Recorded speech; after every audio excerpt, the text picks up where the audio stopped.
হঠাৎ একটা ছায়া দেখা গেল। এই কুয়াশার মধ্যে একটা সাদা পোশাক পরা নারী যেন দাঁড়িয়ে আছে, চোখ দুটো অস্বাভাবিক লাল, ঠায় তাকিয়ে আছে ওদের দিকে।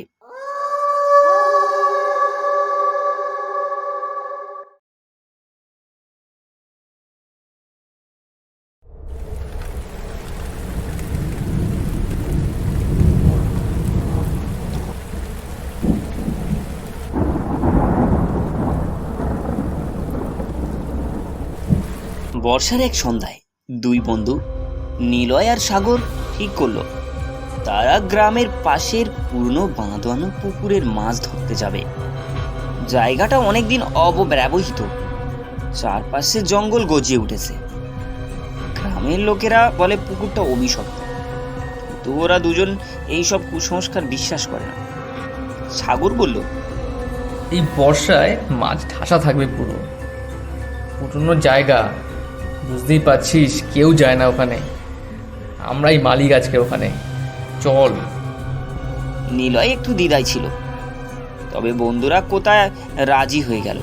ব্যাগে টর্চ, ছিপ, খাবার আর একটা ছোট্ট রেডিও নিয়ে বের হলো দুজনে। পুকুরে পৌঁছাতে সন্ধ্যা গড়িয়ে গেল। মেঘে ঢাকা আকাশে বিদ্যুৎ চমকাচ্ছে,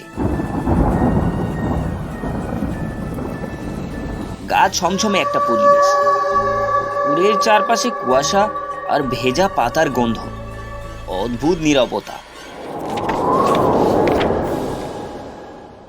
সাগর হেসে বলল, আরে কি রে, ভয় পাচ্ছিস নাকি তুই? নিলয় জবাব দিল, না রে, তেমন কেমন যেন অস্বস্তি লাগছে।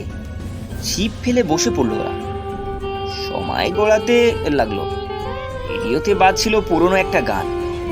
হঠাৎ এক সময় রেডিওটা ভোঁ ভোঁ শব্দ করে বন্ধ হয়ে গেল।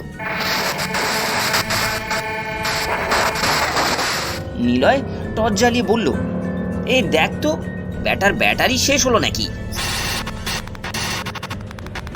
হুম, এটা একদম ঠিকঠাক আছে, তবুও কেন চালু হচ্ছে না বুঝতে পারছি না রে।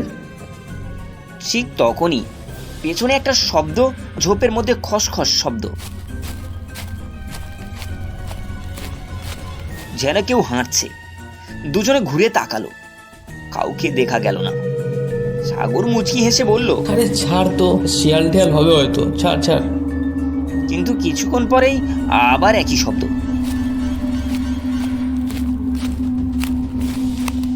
এবার একটু জোরে আর কাছ থেকে। হঠাৎ একটা ছায়া দেখা গেল। এই কুয়াশার মধ্যে একটা সাদা পোশাক পরা নারী যেন দাঁড়িয়ে আছে, চোখ দুটো অস্বাভাবিক লাল, ঠায় তাকিয়ে আছে ওদের দিকে।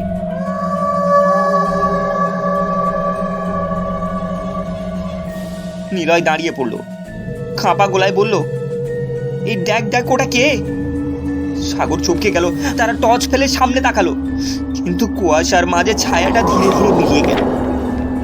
চল ফিরি, নিলয় বলল। আরে না রে, একটু দাঁড়া না, এটা হ্যালুসিনেশনও হতে পারে রে। সেই সময় পুকুরের পানিতে ছপ ছপ শব্দ।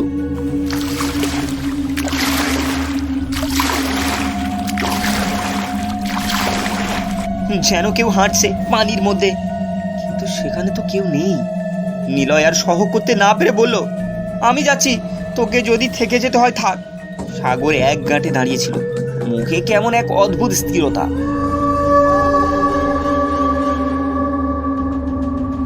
যেন কারোর ঘরে চলে গেছে। নিলয় ওকে টান দিল, সাগর চল। সাগর আসতে বলল, ও ডাকছে, ও ডাকছে আমাকে।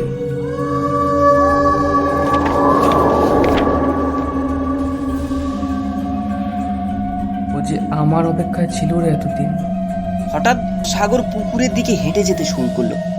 ধীরে ধীরে যেন কারো ইশারায় নিলয় পেছন থেকে টান দিতে গিয়ে থমকে গেল। তার শরীর অবকাশ হয়ে আসছিল। ঠান্ডা বাতাসের মধ্যে এক অদৃশ্য চাপ যেন তাকে পেছনে টেনে রাখছে। সাগর হাঁটতে হাঁটতে পুকুরে নামলো। তাকে থামানোর চেষ্টা করেও কিছু করতে পারলো না নিলয়। সাগরের চোখে লাল হয়ে উঠেছে, মুখে অদ্ভুত হাসি। পুকুরের মাঝখানে গিয়ে সে হঠাৎ একবার ঘুরে তাকালো, তারপর পানির নিচে ডুবে গেল। নিলয় চিৎকার করে দৌড়ে গিয়ে পানিতে ঝাঁপ দিল, কিন্তু কোথাও সাগর নেই। নিলয়! পুকুর পানিতে কেবল নিজের প্রতিচ্ছবি আর চারপাশে অসংখ্য মাছ ভেসে উঠেছে।